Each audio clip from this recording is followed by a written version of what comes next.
So let's talk about DoorDash Girl and her pending indictment, because I got a lot of questions about this in my comments and I want to make a couple of things pretty clear and explain a couple things.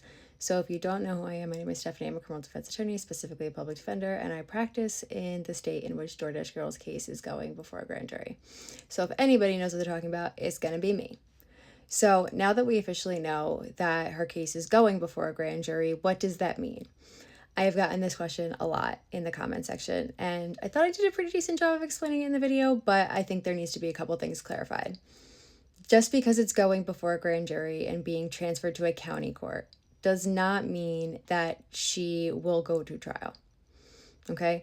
When a case is presented to a grand jury, it transfers jurisdiction from a local city court to a county court or superior court, because a local city court cannot hear felonies, cannot try felonies, right? Or perform a felony trial. They don't have jurisdiction over an indictment. Only a county court or a superior court can do that in New York. So this transfers the jurisdiction from a local criminal court to a county court. Okay. Now, when I say that, people assume that the case automatically is going to go to trial, which is not true. Okay. Just because a case is being presented to a grand jury does not mean that that case automatically is on trial track.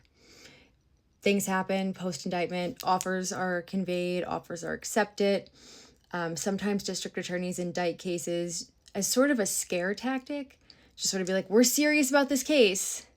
See, we're super serious. We're willing to go to trial, sort of to get the negotiations rolling a little bit. In addition to that, it's just the next step in a criminal proceeding. Truly, it's just the next step. There are some things that the district attorney's office have to do once it's indicted, like certify compliance. They have a statutory time they have to do that in order to even say that they're ready for trial. But that, again, does not mean necessarily that the case is going to trial. Out of all of the indicted cases in any county, in any jurisdiction, I would say maybe 2% go to trial. Out of all of the indicted cases in every jurisdiction in New York, 2%, and that's giving it a lot, go to trial. The rest plea out. So do I think that this case is going to go to trial? I don't know. But do I think that there's going to be an offer made? If one hasn't been made already, yes, I do think there is going to be an offer made. Do I think she'll accept it? I don't know. That's between her and her God, and her attorney. But nevertheless, it doesn't necessarily mean this case is going to trial. So I hope that cleared things up. If you have other questions, leave them in the comments, and I hope that I will see you guys later on tonight at live. Bye!